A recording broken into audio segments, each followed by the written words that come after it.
Welcome to This Explainer. Today we're diving into something absolutely chilling, a really fast-paced case of a missing child named Lily and the totally frantic pursuit to bring her home.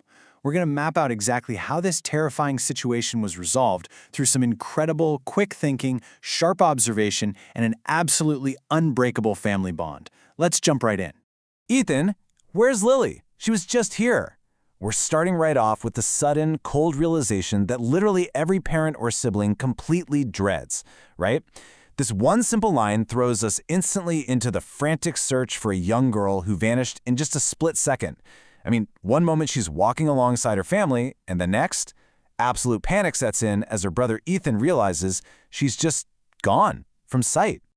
So, that brings us to the core question of our explainer today. How do you track down a missing girl with only minutes to spare? We're going to break down exactly how her family, led by her super determined brother Ethan, alongside law enforcement, specifically Officer Grace, utilized quick thinking and physical clues to narrow down a massive search perimeter before it was simply too late. Okay, looking at the timeline of the disappearance, those first 15 minutes are absolutely crucial. At 0 minutes, immediate panic sets in as they realize she's missing. By minute 5, Officer Grace arrives on the scene, jumping straight in to get the exact details to build a profile. By minute 10, they secure a massive breakthrough by reviewing local security footage, and by 15 minutes, we actually have a suspect identified on tape. It is a textbook example of why those initial moments matter so much. And what did the surrounding witnesses have to say? Well, one bystander provided a really chilling detail. I saw her walking with a tall man in the black jacket. That testimony, combined with the security footage where a man is seen hiding his face and following Lily, gives the team their initial suspect profile. This officially kicks off a desperate manhunt. They now know exactly who they're looking for, even if they don't have his name quite yet. Almost immediately after, another key piece of the puzzle falls into place. The red sedan is sighted. The suspect's vehicle was spotted heading toward an old bridge, and this is a real game changer because it gave the search team their first vital directional anchor. Without this red car sighting, law enforcement and Ethan would have essentially been searching blind across the whole area. Instead, they finally have a solid vector to follow. Now I want to slow down our investigation for a second because this is where the story gets truly remarkable. Let's look at Lily's breadcrumbs. She left behind a teddy bear, a ribbon, a diner receipt, a drawing of a bridge, a bracelet, crayons, and a scarf. Think about that. Despite her young age and the sheer terror of what she was going through, Lily brilliantly left a physical trail of evidence.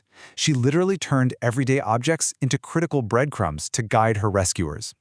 What really gets me here is comparing these innocent childhood items to the dark reality of an abduction pursuit. On one hand, you have crayons and a favorite teddy bear that she usually never leaves behind, items of comfort and play. But on the other hand, these exact same items are acting as literal lifelines in a dark, terrifying reality. It's just a striking visual of childhood innocence actively fighting back against a total nightmare. So what on earth fueled a kid to do this? It was this deep-seated belief. I know you'll find me. I believe in you. Even in captivity, Lily's absolute faith in her brother Ethan acted as the emotional core that drove this relentless pursuit. She wasn't just dropping items randomly in a panic. Actually, she was purposefully communicating with her family, believing deeply that Ethan would find and follow her clues. All right, so using those very clues, police methodically tracked the perimeter.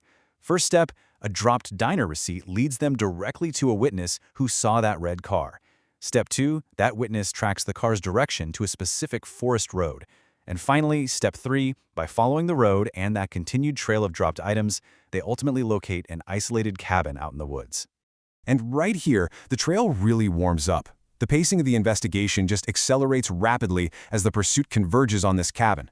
The officers find that drawing of a bridge Lily left behind, and they spot fresh footprints heading away from the vehicles. The trail isn't cold at all. In fact, it's getting incredibly warm. The suspect is on the run, and law enforcement is right on his heels. You can literally feel the suspense building up to this moment as they approach. On my signal, open it. The team moves in super quietly, demanding no sirens, so they absolutely do not lose the element of surprise. Ethan is right there alongside Officer Grace, heart totally pounding as they prepare to breach the door. But it turns out to be a near miss. The cabin raid reveals that Lily was definitely there, but the kidnapper realized they'd been tracked and fled just in time. This forces Ethan and the police completely out of their calculated approach and thrusts them into an urgent, high-adrenaline foot pursuit straight through the dense woods. To prevent any possibility of escape now, law enforcement scales up their tactical response. They are fully closing the net. An air unit is deployed to search from above. Every single forest road is searched by ground teams. Fresh footprints are tracked right through the brush, and the entire perimeter is locked down. Every exit is blocked. The suspect is completely trapped. Right in the middle of this chaotic chase, we hit this heartbreaking yet honestly incredible realization. This is the last clue. I'm waiting for you. Lily drops her scarf as a final signal in the woods. It is just an incredible testament to her bravery under unimaginably scary circumstances. And that final physical clue, it guides her family directly to her location, just ahead in the trees.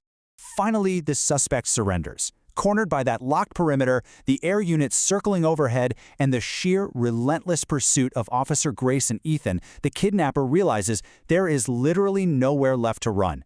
Completely overwhelmed, he finally gives up and steps away from the young girl. The high-speed chase and all that panic just abruptly halt as the suspect puts his hands up and says, "I never wanted to hurt her. I made a terrible mistake." The tension suddenly completely diffuses as he surrenders to the authorities. The nightmare is officially over. Ultimately, this whole ordeal comes down to love, hope, and family. The narrative concludes with a deeply powerful reunion between Ethan and Lily. It perfectly reinforces the core takeaway here. Familial bonds, unwavering determination, and undeniable hope drove this successful rescue. Ethan kept his promise, and Lily's faith in her family never once wavered. So, I want to end this explainer by challenging you to reflect on one last question. How powerful is hope when the journey becomes dark? In Lily's case, it was the very thing that kept her dropping those clues, and it was the absolute fuel that kept Ethan running through that forest. It really goes to show that hope, combined with a little quick thinking, can truly serve as the ultimate compass in our darkest moments. Thank you so much for exploring this incredible breakdown with us. Keep questioning, keep learning, and we'll see you next time.